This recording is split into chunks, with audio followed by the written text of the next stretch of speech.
साल 1977 में जब प्रकाश नारायण का काफिला कोलकाता से गुजर रहा था, तभी एक 22 साल की लड़की उनके काफिले को रोक लेती है और उनके कार के सामने जाकर लेट जाती है और अकेले अपने दम पे उनके पूरे काफिले को बंद कर देती है।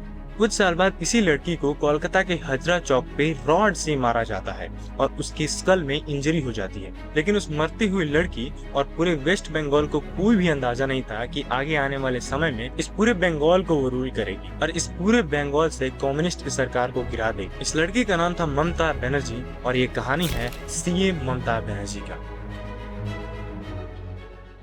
ममता बनर्जी का जन्म होता है कोलकाता के एक मिडिल क्लास घर में। उनके अर्ली एज में ही उनके पिता का निधन हो जाता है और उनके माता जी का हेल्थ भी हमेशा खराब रहता है और इसी के कारण ममता बनर्जी बहुत ही अर्ली लाइफ में अपने घर की रिस्पॉन्सिबिलिटी लेना चालू कर देती। उन्होंने अपनी बैचलर्स की डिग्री जोग माया देवी कॉलेज से कंप्लीट करी। उस कॉलेज में कम्युनिस्टों का बहुत ज्यादा दबदबा था। वो ममता बनर्जी ही थी जिन्होंने इस कॉलेज में पहली बार कांग्रेस स्टूडेंट यूनियन का स्थापना किया। इमरजेंसी के बाद इंदिरा गांधी की सरकार पूरी तरीके से गिर चुकी थी और इलेक्शन के बाद अपने देश के नए प्रधानमंत्री बनते हैं मोरारजी भाई देसाई, इंडिया का पहला नॉन कांग्रेसी लीडर। मोरारजी देसाई जब कोलकाता आते हैं तो उनका भी कॉन्वॉय ममता बनर्जी रोक लेती है। हर जगह कांग्रेस स्टूडेंट के लीडर्स अपना प्रोटेस्ट करना चालू कर देते हैं और इस सारे प्रोटेस्ट में सबसे बड़ा नाम आता है ममता बनर्जी का और यही वो पॉइंट था जहाँ पे ममता बनर्जी एक प्रोमिनेंट कांग्रेस लीडर बन के उभरती है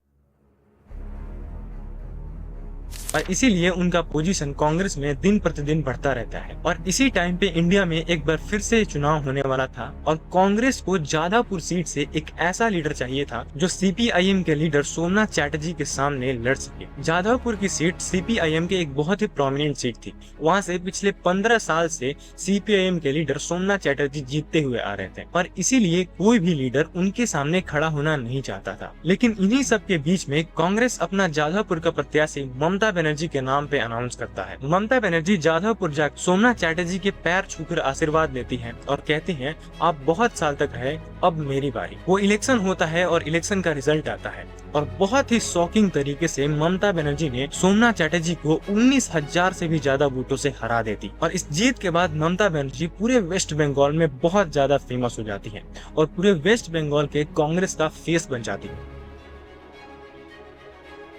साल 1993 तक ममता बनर्जी कांग्रेस में यूनियन लीडर बन चुकी, लेकिन इसके बाद जो समय आने वाला था वो बहुत ही डिफिकल्ट होने वाला था ममता बनर्जी के लिए। ममता बनर्जी का शुरू से ही सीपीआईएम के अगेंस्ट स्टांस था, लेकिन कांग्रेस कभी कभी सीपीआईएम को भी कंसिडर करती थी क्योंकि सीपीआईएम कांग्रेस को बहुत ज्यादा फायदा पहुंचाता कंपेयर टू एक इंडिविजुअल ममता बनर्जी। इसको लेकर ममता बनर्जी और कांग्रेस के बीच में टेंशन दिन प्रतिदिन बहुत ज्यादा होने लगा और ममता बनर्जी कांग्रेस के अगेंस्ट बहुत सारी स्पीचेस देने लगी और बहुत सारे स्ट्राइक्स करने लगे और इसको देखकर कांग्रेस और कांग्रेस के लीडर ममता बनर्जी से बिल्कुल भी खुश नहीं थे। जब ममता बनर्जी एक स्ट्राइक पर बैठी थी तभी वेस्ट बंगाल में पीएम आए और चले गए, लेकिन ममता बनर्जी से नहीं मिला। इस बात को लेकर ममता बनर्जी और गुस्सा हो गई और उन्होंने स्ट्राइक अपना और एक्सटेंड कर दिया। उनको बहुत सारे लीडर्स आए समझाने के लिए, लेकिन वो अपने जिद से नहीं हटी। लेकिन फिर कुछ बड़े लीडर्स और प्रधानमंत्री के डायरेक्ट लीडर्स ने ममता बनर्जी को कन्विंस कर दिया एक बार फिर से कांग्रेस में यूनाइट होने का और अगले इलेक्शन में उन्होंने कांग्रेस के साथ मिलकर काम करना चालू कर दिया। कांग्रेस ने उनको वेस्ट बंगाल का फेस बना दिया और उनको कैंडिडेट चुनने का पूरी पावर दे दी। लेकिन इलेक्शन के कुछ ही दिन पहले उनसे ये पावर छीन ली गई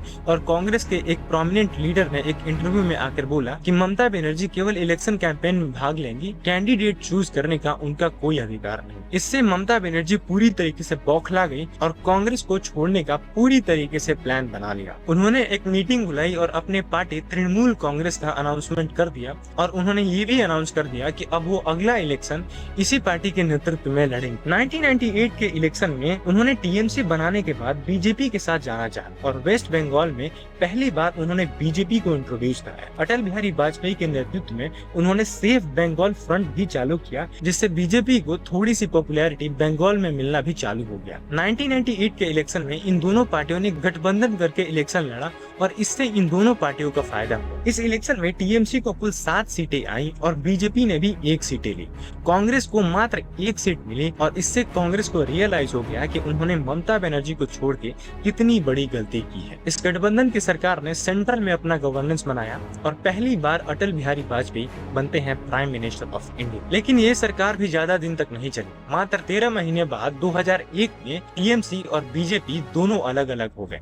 उससे अटल बिहारी वाजपेयी की सरकार भी गिर गई। इसके बाद ममता बनर्जी ने बंगाल के ग्राउंड पे काम करना चालू किया और अपने टीएमसी को जीरो से बिल्ड करना चालू किया। और इसी के बाद आने वाले समय में ममता बनर्जी को ऐसे 2 ब्रेक थ्रूज मिलते हैं जिससे वो direct CM of West Bengal बन जाती है।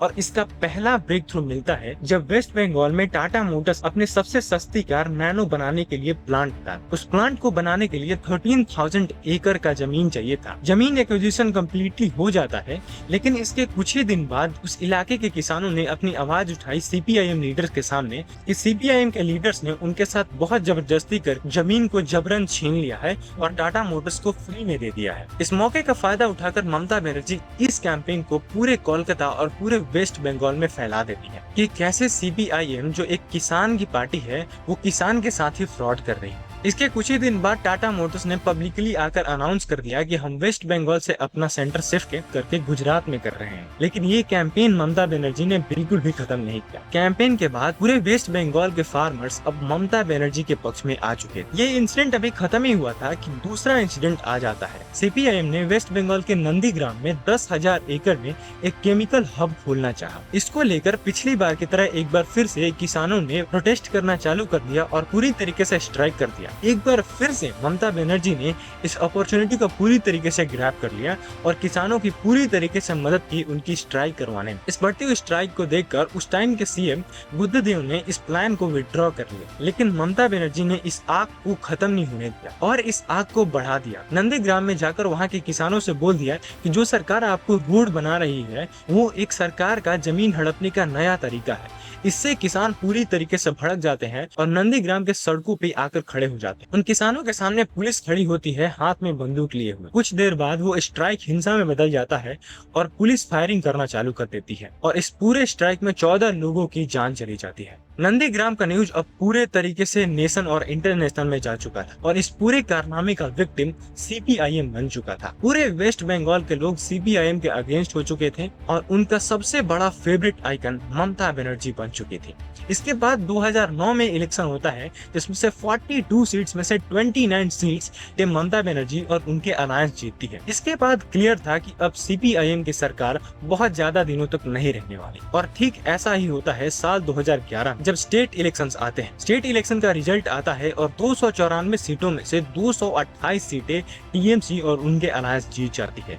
194 सीट अकेले टीएमसी जीतती है और इसके बाद वेस्ट बंगाल का सीएम बनती है ममता बनर्जी। 34 साल तक चलने वाले इस सीपीआईएम के राज्य को ममता बनर्जी ने पूरी तरीके से गिरा दिया और इसीलिए ममता बनर्जी को one of the powerful CM बोला जाता है पूरे इंडिया में।